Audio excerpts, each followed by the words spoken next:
ओम ग्राम grim ग्रोम सह गुरुवे नमः। स्वागत है आप सभी का मेरे यूट्यूब चैनल पर। मैं हरिओम शर्मा आज आपको बृहस्पतिवार की व्रत कथा सुना रहा हूँ। व्रत विधि और नियम, इस कथा के सुनने से हर कष्ट दूर हो जाते हैं।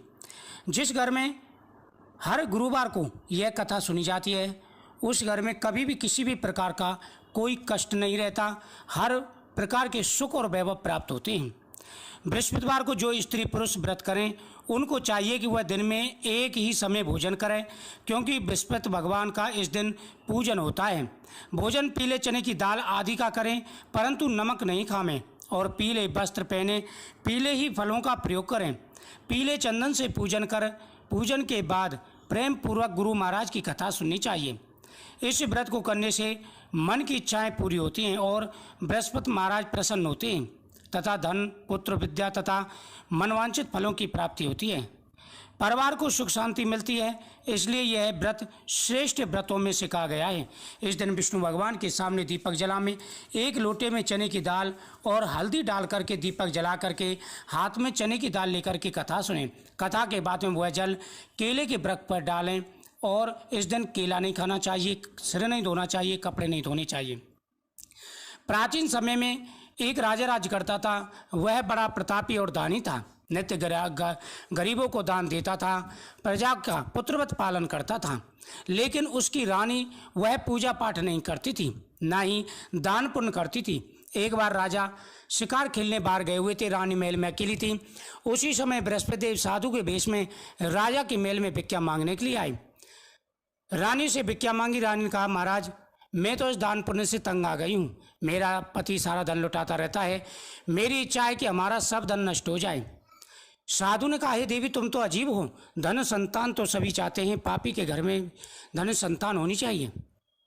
यदि तुम्हारे पास धन अधिक है तो भूखों को भोजन कराओ, प्यासों के लिए प्याऊ लगवाओ, मुसाफिरों के लिए धर्मशाला खुलवाओ, कुंवारी कन्याओं का निर्धन कुंवारी कन्याओं का विवाह करवाओ, जिससे आपका यश फैलेगा। उसने कहा कि महाराज मैं इस झंझटों में नहीं पड़ना चाहती, मैं चाहती हूँ कि हमारा सारा धन नष्ट हो जाए। उन्होंने कहा कि हे देवी तुम बृहस्पतिवार को आग केस धोना, खाना बनाकर चूल्हे के पीछे रखना, कूड़ा एक कोने में जमा करके रख देना, अपने पति से कहना कि वह हजामत बनवाए। ऐसा आप करोगे तो आपको आपकी मनोकामना अवश्य ही पूरी होगी, आपको लाभ मिलेगा। उसने 6 बृहस्पतिवार ऐसा किया था कि उनका संबंध नष्ट हो गया। अब भोजन के लिए भी तरसने लगे। सांसारिक वस्तुओं की असुविधा हो गई, हर प्रकार की परेशानी उनको होने लगी। राजा बड़ा परेशान हुआ। राजा ने कहा, हे रानी तुम यहाँ पर रहो, मैं दूसरे देश जाकर के कुछ कमा करके लाता हूँ। यहाँ पर सभी मुझे जानते हैं, देश चोरी परदेश भीख बराबर है। रानी ने कहा कि महाराज जैसी आपकी इच्छा। राजा चला गया। इधर रानी को 7 दिन बिना भोजन की बीत गई। उधर राजा जंगल से लकड़ी काट करके बेचता, उससे अपना जीवन व्यतीत करने लगा, अपना गुजारा करता था। एक बार रानी ने अपनी दासी से कहा कि दासी जाकर के मेरे पास में ही मेरी बहन रहती है, उससे कुछ अनाज मांग ला। वह उसके बड़ी बहन के पास गई। वह उस समय बृहस्पतिवार की कथा पढ़ रही थी। बृहस्पतिवार की कथा में ना ही बीच में उठते हैं ना ही बोलते हैं। उसकी दासी ने कई बार कहा लेकिन उसने उत्तर नहीं दिया। जब कथा समाप्त हुई उसने कहा कि मेरी बहन की दासी आई थी, पता नहीं किस कार्य के लिए आई थी। वह उसके पास गई और बोली कि बहन तुम्हारी दासी गई थी, बोलो क्या काम था। उन्होंने कहा कि बहन आपसे कोई बात छुपी नहीं है, मेरे घर में खाने को अन्न नहीं है, मैंने अनाज लेने के लिए अपनी दासी को भेजा था। उन्होंने कहा कि ये बहन बृहस्पति भगवान सबकी मनोकामना पूरी करते हैं, देखो तुम्हारे घर में कहीं ना कहीं अनाज रखा होगा। वह कहती है कि बहन तुम हमारी हंसी उड़ाती हो। उन्होंने दासी को अंदर भेजा तो वहाँ से एक गड़ा बेजर का मिला। उन्होंने कहा कि बहन हमें बृहस्पतिवार की व्रत विधि बताइए, हम भूखे तो रहते ही हैं, अगर बृहस्पतिवार की विधि भी हमें मालूम हो जाए तो हम भी भगवान विष्णुदेव की पूजा अवश्य करेंगे। जब राजा यहाँ से गया था तो उधर जो है लकड़ियाँ बेच करके गुजारा करता था। एक दिन वह उदास बैठा हुआ था जंगल में अकेला। उसी समय बृहस्पति साधु के वेश में आ गई और राजा से कहने लगी कि राजन किस चिंता में मग्न बैठा है। राजा ने कहा कि महाराज मेरा परिवार दुखी है, पता नहीं कौन से जन्म का दुख भोग रहा हूँ। उन्होंने कहा कि तुम्हारी पत्नी ने विश्वत भगवान का निरादर किया था, इसलिए तुम्हें कष्ट हो रहा है, तुम विश्वत भगवान की पूजा करो, सारे कष्ट दूर हो जाएंगे। उन्होंने कहा कि महाराज मुझे पैसा लकड़ी बेचकर इतना पैसा नहीं मिलता जिससे भोजन करने को उपरांत कुछ बचा सकूं। उन्होंने कहा कि लकड़ियाँ लेकर के जाना, तुम्हें अवश्य ही धन दुगना मिलेगा जिससे तुम्हारी सभी मनोकामना पूरी होगी।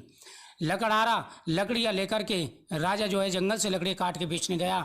भोजन करने के उपरांत कुछ पैसे बचाए, जिससे गुरुवार आने पर उसने व्रत किया, लेकिन एक बृहस्पतिवार को व्रत करना भूल गया।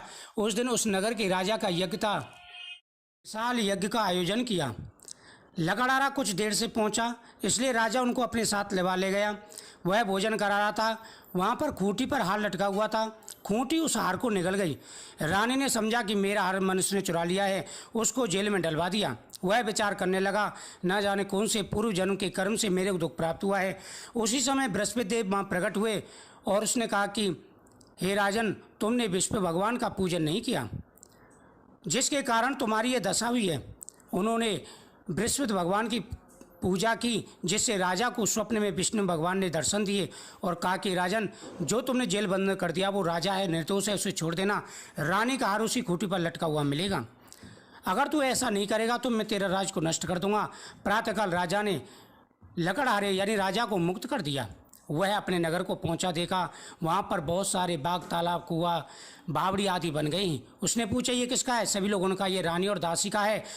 राजा घर पहुंचा, उन्होंने तलवार निकाली, पूछ रहा यह धन तुम्हें कैसे प्राप्त हुआ है? उन्होंने कहा यह धन हमें बृहस्पति व्रत के प्रभाव से प्राप्त हुआ है। राजा ने निश्चय किया कि सभी 7 रोज बाद तो विष्णु भगवान का पूजन करते हैं, मैं रोजाना व्रत किया करूँगा। अब राजा के दुपट्टे में हर चने की दाल बंधी रहती, रोज व्रत करता, दिन में कहानी सुनता, वह नियमों का पालन करता था। एक बार उसने विचार किया चलो अपने बहन के अगुआ में। इस तरह निश्चय कर राजा घोड़े पर सवार हो बहन के यहाँ चलने लगा। मार्ग में देखा कुछ आदमी मुर्दे को लिए जा रहे हैं। उन्हें रोककर राजा कहने लगा भैया तुम मेरी बृहस्पतिवार की कथा सुन लो। उन्होंने कहा हमारा तो आदमी मर गया, इसको अपनी कथा की पड़ी है। परंतु उसमें कुछ बुजुर्ग थे, उन्होंने कहा कि तुम अपनी कथा सुनाओ। राजा ने दाल निकाली, कथा आदि को मुर्दा हिलने लगा और कथा समाप्त होती वो राम राम कह के खड़ा हो गया। आगे मार्ग में उसे किसान खेती में चलाता मिला। उससे बोला भैया तुम मेरी बृहस्पतिवार कथा सुन लो। किसान बोला जब तक मैं तेरी कथा सुनूंगा 4 अरैया जोत लूंगा। वह आगे बढ़ा। राजा कहते बैल पचाड़ गा कर गए। किसान के पेट में बहुत जोर से दर्द होने लगा। उस समय उसकी माँ रोटी लेकर के आई। उसने पूछा कि बेटा ये सब कैसे हुआ? उसने सारी बात बताई। बुढ़िया राजा के पास पहुंची, कहा मैं तेरी कथा सुनूंगी, मेरे खेत पर चलकर अपनी कथा सुनाऊं। राजा ने बुढ़िया के खेत पर जाकर के कथा सुनाई, जिसको सुनते हुए उसका लड़का ठीक हो गया, बैल भी खड़े हो गए। अब वह अपनी बहन के घर पहुंचा। बहन ने भाई की खूब मेहमानी की। दूसरे रोज राजा देखा तो सभी लोग भोजन कर रहे हैं। राजा ने अपनी बहन से कहा बहन ऐसा कोई मनुष्य है जिसने भोजन नहीं किया हो, वह मेरी बृहस्पतिवार की कथा सुन ले। बहन बोली भैया ये देश ऐसा ही है, पहले यहाँ लोग भोजन करते हैं बाद में अन्नकार करते हैं। अगर कोई पड़ोसूँ तो देखा हूँ वह ऐसा कहकर देखने चली गई, परंतु उसे कोई ऐसा व्यक्ति नहीं मिला जिसने भोजन नहीं किया हो। अंत में कुमार घर गई जिसका लड़का बीमार था। उन्होंने 3 रोज से किसी ने भोजन नहीं किया। अपने भाई की कथा सुनने के लिए उन्होंने कहा। कुमार तैयार हो गया। राजन जाकर कथा कही, जिसको सुनते ही उसका लड़का ठीक हो गया। अब तो राजा की प्रशंसा होने लगी। एक रोज राजा ने अपनी बहन से कहा बहन हम अपने घर को जाएंगी, तुम भी तैयार हो जाओ। राजा की बहन ने अपने सास से कहा। सास बोली हाँ चली जा, परंतु अपने लड़के को मत ले जाना क्योंकि तेरे भाई के कोई औलाद नहीं है। राजा की बहन ने राजा से कहा कि भैया मैं तो चलूंगी पर कोई बालक नहीं जाएगा। राजा बोला जब कोई बालक ही नहीं जाएगा तो तुम ही क्या करोगे? बड़े दुखी मन से राजा नगर को लौट आया। राजा ने अपनी रानी से कहा निर्वंशी राजा मरमो देखने का धर्म नहीं है। रानी बोली प्रभु बृहस्पति देव ने हमें सब कुछ दिया तो हमें औलाद अवश्य देंगे। उसी रात को बृहस्पति देव ने राजा को स्वप्न का राजन सोच को छोड़ दे, तेरी रानी गर्भ से है, जल्दी तुम्हें संतान की प्राप्ति होगी। राजा को बड़ी खुशी हुई। 9वें महीने में उसकी रानी गर्भ से सुंदर पुत्र पैदा हुआ। तब राजा कहने लगा रानी नारी बिना भोजन के रह सकती है, बिना कहीं नहीं रह सकती। जब मेरी बहन आवे तो मुझे कुछ मत कहना। रानी ने सुनकर के हाँ कह दिया।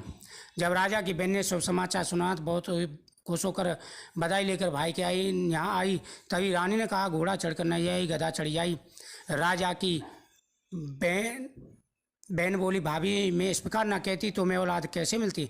बृहस्पति देव ऐसे ही हैं जैसे जिसके मन में कामना वो सभी की पूर्ण करते हैं। जो सद्भावना पूर्वक बृहस्पति व्रत करता है, कथा पढ़ता है, दूसरों को सुनाता है, बृहस्पति देव उसकी सभी मनोकामनाएं पूरी करते हैं। इस कथा को सुनने के बाद में आप बृहस्पति देव की आरती करें। भगवान की आरती करने के बाद में आप जो सामग्री आपके हाथ में है वह केले के वृक्ष पर चढ़ा दें और भगवान के मंत्रों का जाप करना चाहिए। भगवान के सामने दीपक जलाएं।